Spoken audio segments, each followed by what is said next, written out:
Ulit na yung ginagawa ko. Trabaho, bahay. Wala man lang jowa. Habang ako'y papunta sa aking trabaho, Anong oras na? Malilate na pala ako. at bigla na lang kaming dalawa'y nagkabunggo. Kuya, sorry. Malilate na kasi ako. Nagmamadali ako eh. Ate, yung ID mo! Ate! Ate Kim, wait lang. May nag-message request sa akin. Siya daw nakapulot ng ID ko. Mabuti naman kung ganun. Eh saan daw kayo magkikita? Wait lang, Ate Kim. Iti-chat ko pa. Tara, umuwi na muna tayo sa bahay. Kachat mo pa lang naman eh. Sino kaya nag-chat? Oh, nag-chat na pala siya. Mayroon akong kwento, isang love story na nangyari sa kanto. Habang ako'y papunta sa aking trabaho, ay may tumatakbo at bigla na lang kaming dalawa'y nagkabunggo. Ako'y nagtataka, Ayos, bumabalik ko na yung ID niya. aking nadarama nang makita siya'y kumislap aking mata. Kahit ligaw tingin, sana ay iyong mapansin. Ate Kim, wait lang. Diyan daw kami magkikita sa Wawa. Diyan lang naman yun sa babae. Mauna ka na sa bahay para makuha ko na rin yung ID ko. O sige, basta pag nakuha mo na yung ID mo, umuwi ka agad ah. Sige po, Ate Kim.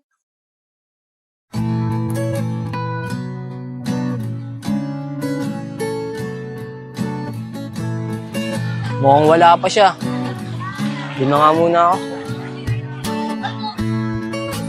Asan na kaya siya? Di naman siya nagre-reply.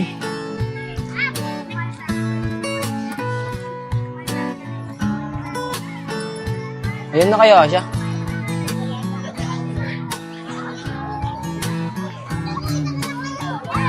Andito na daw pala siya.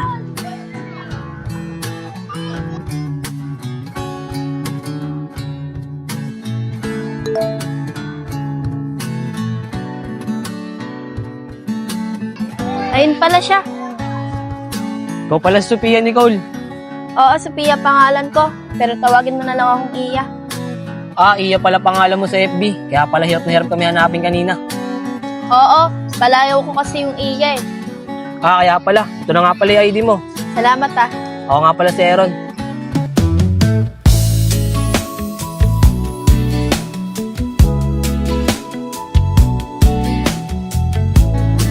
Nabol kita kanina eh. Kaso ang bilis mo nakasakay. Kaya di ko nabalik yung ID mo. Nagmamadali kasi ako eh. Malilate na ako sa school. Kaso sa sobrang pagmamadali ko, di rin ako nakapasok kasi wala yung ID ko. Ah, di ka pala nakapasok kanina. Pasensya ka na nga pala. Kasi nabangga kita kanina. Ako nga dapat yung hihingi ng pasensya sa'yo eh. Kasi sa sobrang pagmamadali ko, nabangga pa kita. Wala naman problema sa akin yun eh. Pero Iya, nasaktan ka ba kanina? Hindi naman. Kala ko nga ikaw yung nasaktan eh. Kasi ako yung bumangga sa'yo. Mabuti naman. Pero hayaan mo na yun. Mahalaga na balik ko na yung ID mo. Makakapasok ka na bukas. Pero salamat sa'yo, Aaron ah. Kasi nabalik na yung ID ko. Makakapasok na ako bukas. Sige na, dito na ako. Hahanapin ako ng ate ko eh. O sige Iya, magdidilim na rin naman eh. Hatid na lang kita sa inyo. Sige, Aaron. Tara.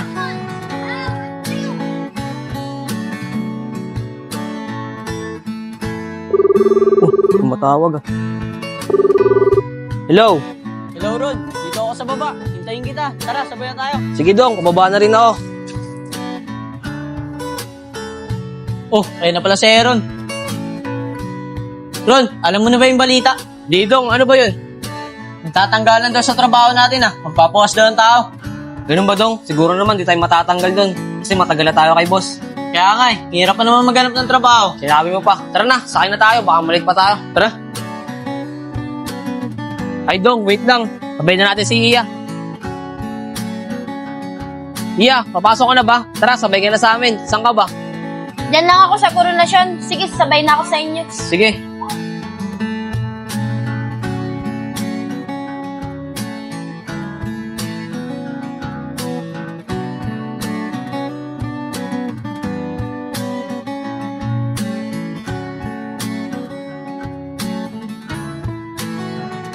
Iya, huwag ka na magbayad. Binayad na kita. Ganun ba, Aaron? Salamat ha. Nang makita siya'y kumislap aking mata. Kahit ligaw tingin, sana ay iyong mapansin nang makumpleto ko ang love story ko. Para po. Aaron, salamat ha. Dito na ako. Iya.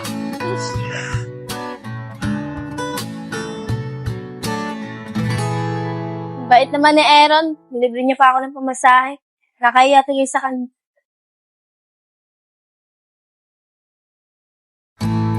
Mahalas naman oh. Kung sino pa yung mga walang ginagawang kasalanan, sila pa yung natanggal. Kaya nga rin eh, nadamay pa tayo. Nasama pa tayo sa natanggal. Kaya nga dong. Tsaka alam mo naman, di ba, na ako lang mag-isa sa buhay. Kasi mga magulang ko nasa probinsya. Kaya kailangan ko agad maghanap ng trabaho. Ron, mag-inom na lang kaya muna tayo para mabukasan yung problema natin.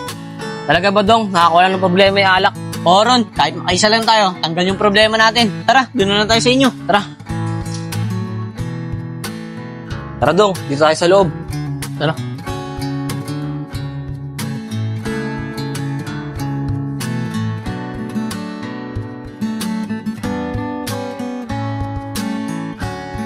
Ron, tagayin mo na. Parang juice lang yan, pero may tama. Oo nga no, parang just lang.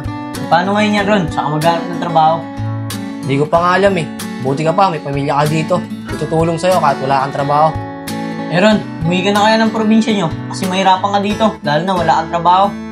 Dong, kaya nga pumunta dito eh, para magtrabaho, para makatulong ako sa pamilya ko. Kaya talagang maghanap ako ng trabaho. Sa bagay, Ron, tama ka. Pero kalimutan muna natin yan. Pakasaya muna tayo kahit saglit lang. Tama ka nga dong, oh, sa'yo na.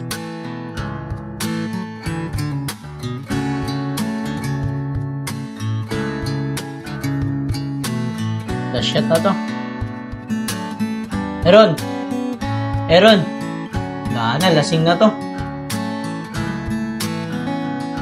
Paano Ron? Uwi na ako sarado ko na lang yung bahay nyo.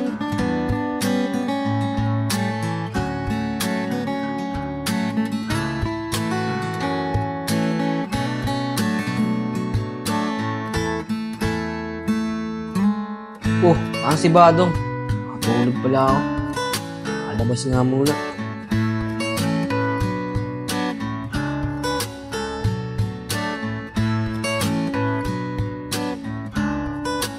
Si Aaron yun na. Ano kayong ginagawa niya dito? Puntahan ko nga.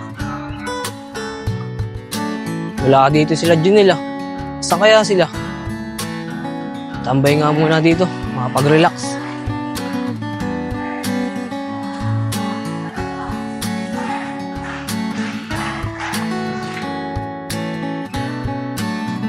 O Aaron, anong ginagawa mo dito? Nakita kasi kita naglalakad kaya sinundan kita. Wala, akala ko kasi nandito yung mga kaibigan ko. May problema kasi ako eh. Tara, upo ka muna dito. Sige Aaron. Aaron, ano bang problema mo?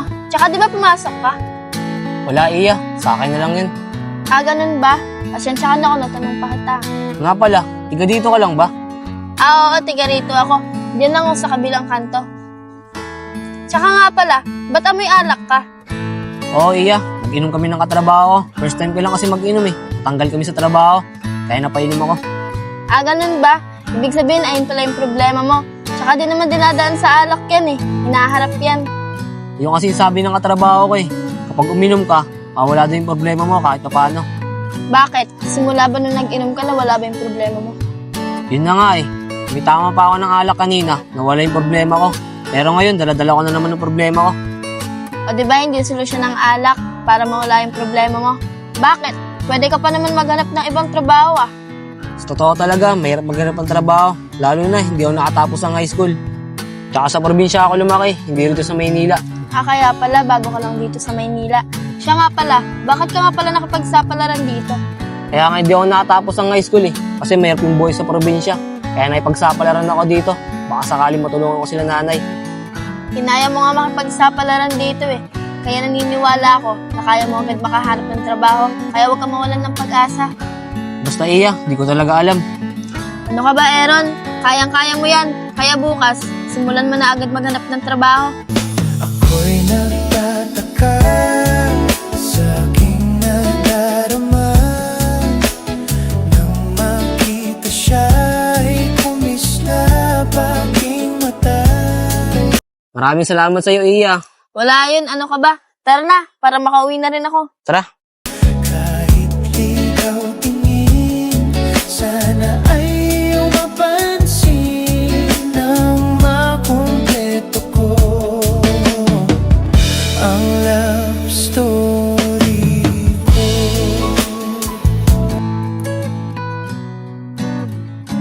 Oh, Iya, andyan ka na pala. Saan ka galing? Kanina pa kita hinihintay. Ate, dyan lang po. May dinaanan lang po ako. Ah, ganun ba? O sige, ikaw na muna bumili ng ulam natin. Nagsasaing kasi ako eh. Sige po, Ate Kim. Ano pong ulam bibilin ko? Siguro kahit lutong ulam na lang, bahala ka na. Basta 2 putahe. Sige po, Ate Kim. Sige, akin na yung bag mo. Umuwi ka agad para makakain na tayo. Sige po. Ano Ron? Gusto to. Bibili pa ako. Hindi na siguro, Nel. Lasing na rin ako eh. Nag-inom kasi kami kanina ng katrabaho ko. O sige, bukas na lang. Wala ka naman na trabaho eh. Sige, Nel. O paano? Dito na ako ah. Sige Ron, ingat ka. Mag-iinom pa kami. Sige. Pong, bili ka nga dun.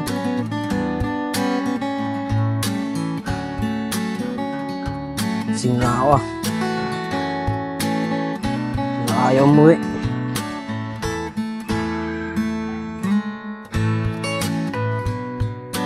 Ano lang ako dadaan para mabilis. Hirap talaga mura ng trabaho. Ano na kaya sila nanay dun?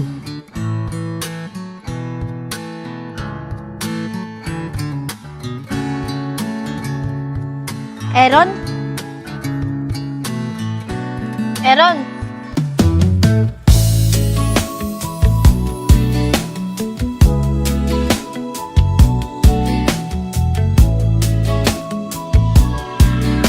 O Iya, anong ginagawa mo rito? Oh, Aaron, kala ko ba umuwi ka na? Nag-inom ka na naman pala. Wala Iya eh. Inaaya ko ng mga kaibigan ko. Gusto ko talaga mawala yung problema ko eh. Ano ka ba naman, Aaron?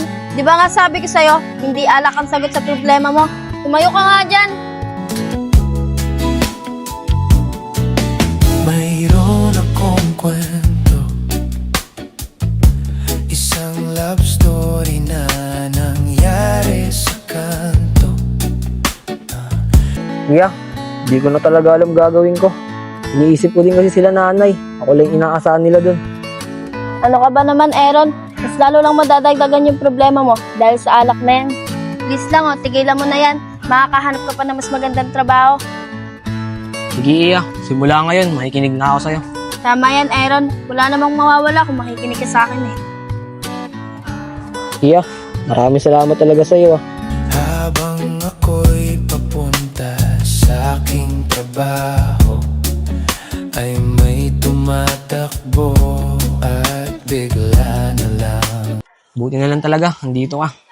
kaming dalawa'y nagkabunggo. Ako'y nagtataka sa aking nadarama nang makita siya'y kumislap aking mata. Sige na, Aaron. Umuwi ka na. Magpahinga ka na. Sige na, dito na ako. Baka hinahanap na ako ni ate.